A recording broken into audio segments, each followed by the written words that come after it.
Vamos agora discutir um pouco alguns elementos da aula 3. A aula 3 tem um título bem curto, O Trabalho Humano. Mas apesar de ser um título curto, é uma aula bastante significativa, né? Porque se a gente for pensar, o curso técnico de segurança do trabalho lida com esse termo, com esse conceito, com essa amplitude que é discutir o trabalho. Obviamente, por ser um termo muito geral e muito amplo, né, como eu acabei de falar, a gente não tem a pretensão ou a intenção de discutir tudo sobre o trabalho, mas sim apresentar alguns elementos chaves para diálogo, para a gente criticar e refletir, né? Então, no início dessa aula 3, a gente discute um pouco da análise histórica desse conceito do trabalho, né? Ou seja, como se a gente for parar hoje, agora, nesse momento, e pensar o que eu quero, que outra palavra combina com trabalho, o que eu entendo de trabalho. Geralmente, pelo menos no senso comum, pode ser que não seja o caso de vocês nesse exato momento, mas geralmente no senso comum a gente pensa o trabalho como algo negativo, né? Ah, eu tenho que fazer esse trabalho, eu tenho trabalho para fazer, eu tenho um trampo, né, como se costumava dizer até há pouco tempo, né? Eu tenho algo difícil, então o trabalho sempre é algo negativo, difícil, cansativo, chato, que rende pouco, né, do ponto de vista financeiro, enfim. Então, essa ideia de trabalho enquanto construção negativa é uma ideia construída socialmente, né? Ou seja, a ideia de que a gente, ao trabalhar, estamos perdendo e não ganhando.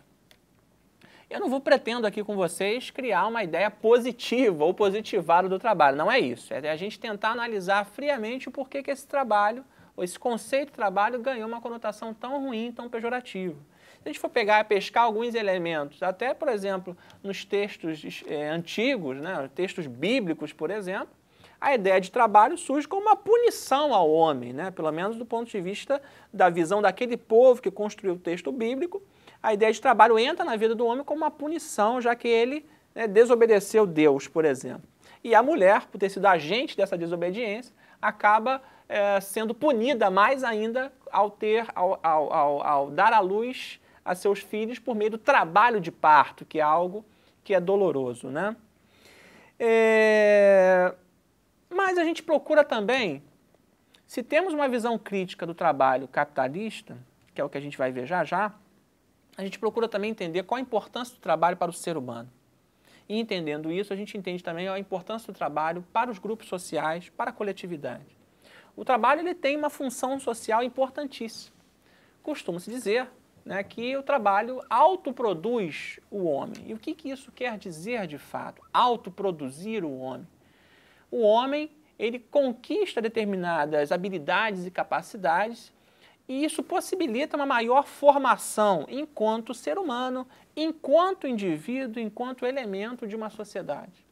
Então, resumindo isso, né, o trabalho, essa capacidade de autoprodução do homem permite que o homem conquiste novos espaços, conquiste novos conhecimentos, conquiste novas formas de lidar com variadas situações no meio social.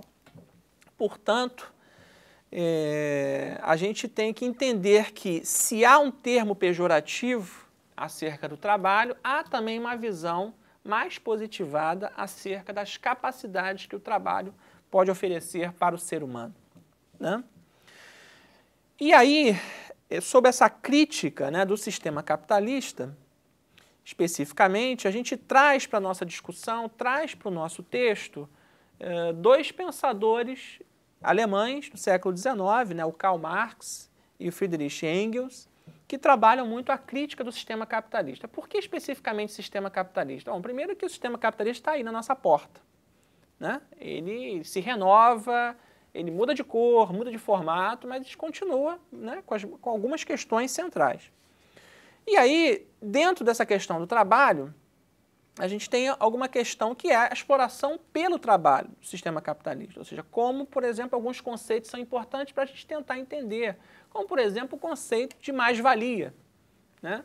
O que é o conceito de mais-valia? É a ideia de que você trabalha determinadas horas com o seu empregador, só que você recebe menos do que você produziu. Ou seja, se você trabalha mais ou menos, né, 8, 9 horas por dia, você produz determinado serviço ou determinado instrumento, enfim. Só que isso gera um valor, isso gera uma renda. Só que o que você recebe pelo seu trabalho é muito menos do que você produziu. Ora, se você produziu tanto e recebe bem menos, essa diferença que você não recebeu, ela é apropriada por alguém. E esse alguém, obviamente, é o proprietário das ferramentas, é o proprietário da matéria-prima, é o proprietário do local de trabalho, né? É o próprio capitalista. Obviamente que a gente não está aqui discutindo se isso cabe ou não cabe no mundo de hoje. É uma questão para a gente pensar como a exploração do trabalho, a partir do século XIX, é tratada pela sociologia e até que ponto a gente pode levar isso para os nossos conhecimentos contemporâneos, né? Principalmente se a gente pensar que a Revolução Industrial, que surge no século XVIII e que se expande no século XIX, ela traz uma série de questões vinculadas às condições de vida, às condições de trabalho, e isso está diretamente ligado à área de segurança do trabalho.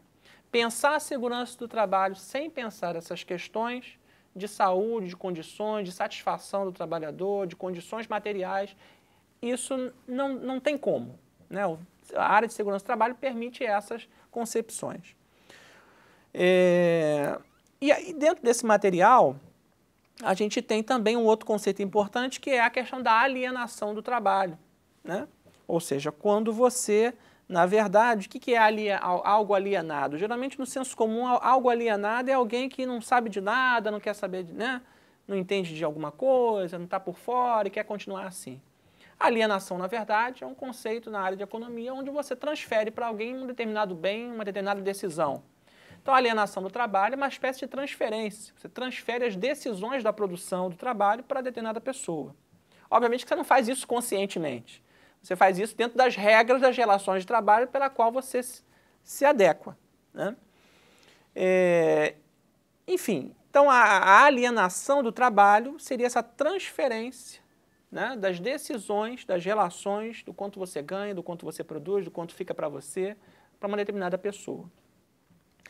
E um outro conceito que é bastante interessante, principalmente nos dias de hoje, que tem também muito a ver com a aula 4, logo a seguir, né, sobre a concepção ambientalista de sociedade, mas é uma questão que está ligada ao mundo do trabalho diretamente, é o consumismo, né? Ou seja, a capacidade de consumo da sociedade capitalista, do mundo do trabalho, e o quanto isso está vinculado com as nossas ideias, das nossas decisões, das nossas tomadas de realidade, ou seja, nossas tomadas de decisões acerca da realidade que a gente vive. E aí a questão do consumo, ela está presente e é uma questão para a gente, de alguma forma, refletir, né, de forma crítica. Finalmente, nessa aula 3, eu chamo a atenção para também esses dois conceitos, que é o Taylorismo, né? O Taylorismo é uma ideia, um conjunto de ideias que foram criadas por um pensador, um cara chamado Taylor, né? E ele achava que a melhor forma do trabalho existir, das relações de trabalho existirem, né, no mundo capitalista, seria a racionalização do tempo, ou seja, quanto menos tempo você perder no ambiente de trabalho, melhor.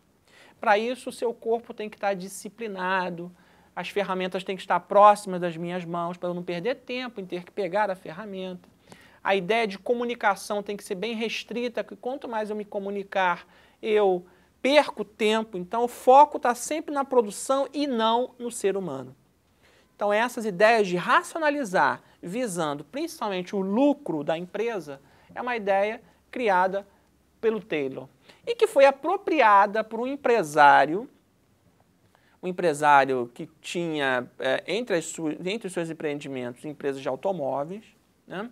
Foi apropriada para suas fábricas, utilizando, né, a racionalização do tempo, a disciplina do corpo, que foi um empresário chamado Henry Ford. Então, o Henry Ford aplicou os conceitos do Taylor para dentro de um ambiente industrial, para dentro do ambiente de fábrica. Daí surge também o termo Fordismo, tá? É para a gente pensar, obviamente, que não vamos ser ingênuos em achar que hoje em dia as condições de trabalho, principalmente no ambiente fabril, são muito melhores, são as melhores possíveis e que essa racionalização do tempo, do espaço, do corpo não existe mais.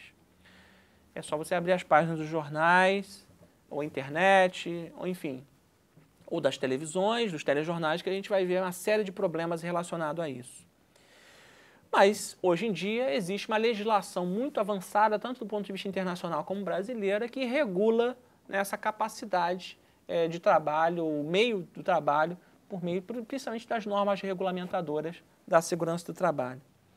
Então, pensar um pouco como essa disciplina, como essa racionalização do tempo e do corpo do trabalhador surgiu e como hoje em dia existe uma legislação que permite que a gente reflita e critique sobre isso, é papel, obviamente, da área de segurança do trabalho. Na próxima aula, a gente vai discutir um pouco a visão ambientalista de sociedade, né? Não aprofundando as questões ambientais, mas chamando a atenção do quanto isso é importante para a área da sociologia.